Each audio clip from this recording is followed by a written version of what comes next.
અંકલેશ્વરની Karjan colony ખાતે આજરોજ સિંચાઈ વિભાગના ₹6 કરોડના ખર્ચે નિર્માણ પામનાર કન્સ્ટ્રક્શન ઓફ ઇન્સ્પેક્શન બંગલો તથા URBCI ડિવિઝન તેમજ સબ ડિવિઝન ઓફિસ બિલ્ડિંગના કામોનો ખાતમુહૂર્ત સમારોહ યોજાયો હતો। રાજ્યના જળસંપત્તિ મંત્રી ઈશ્વરસિંહ પટેલના હસ્તે વિવિધ પ્રકલ્પોનું ખાતમુહૂર્ત કરવામાં આવ્યું હતું।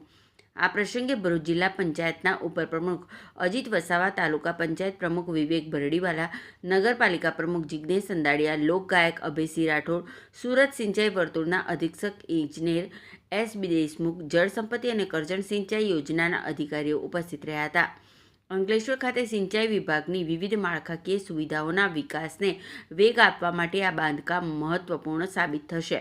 આ પ્રસંગે જળસંપત્તિ મંત્રી ઈશ્વરસિંહ પટેલે જણાવ્યું હતું કે નવી ઓફિસ બિલ્ડિંગ સહિતના આ કામો પૂર્ણ થતાં સંબંધિત વિભાગની કામગીરીને વધુ સુદૃઢ બનાવવામાં મદદ મળશે તેમજ અધિકારીઓ અને કર્મચારીઓને વધુ સારી કાર્ય સુવિધા મળી રહેશે। આ સાથે દક્ષિણ ગુજરાતમાં ખેડૂતોને સિંચાઈ માટેનું પૂરતું પાણી મળી રહે તે માટે વિવિધ યોજનાઓ થકી સરકાર સતત પ્રયત્નશીલ હોવાનું તેઓએ જણાવ્યું હતું। આજરોજ અંકલેશ્વર કરજણ કોલોની ખાતે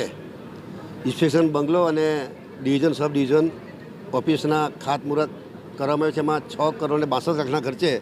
અહીંયા આજે ખાતમુહૂર્ત કરવામાં આવ્યું છે કે જે 1965ની સાલમાં જે ઓફિસ બિલ્ડિંગ અને ઇન્સ્પેક્શન બંગલો જે બન્યો હતો એના જે 60 વર્ષ ઉપરાંત થયા છે અને જર્જરિત હોવાને કારણે એ નવું મકાન અહીંયા બને, જેથી કરીને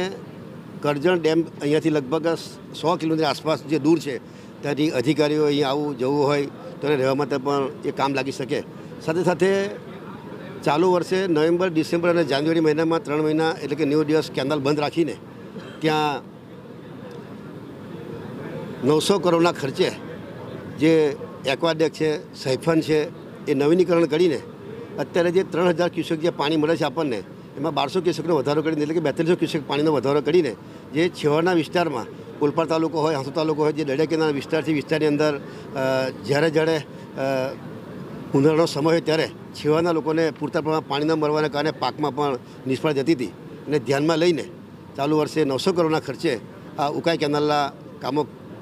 પણ કરનાર છે। સાથે સાથે કરજણ ડેમની વાત કરીએ,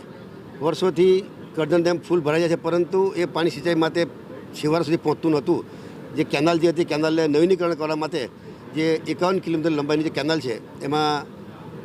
143 કિલોમીટરના ખર્ચે એ કેનાલ ઉપર નવીનીકરણ એટલે કે લાઇનિંગ કરીને જે આપણા શેંગપુર, ઉછાલી, મોતાલી સુધી એ કેનાલ જે આવે છે એ છેવાડા સુધી પાણી પહોંચે માટે આ કેનાલનું નવીનીકરણ કરીને છેક છેવાડા સુધી લોકોને ખેડૂતોને સિંચાઈ માટે સગવડતામાં એક વધારો થનાર છે।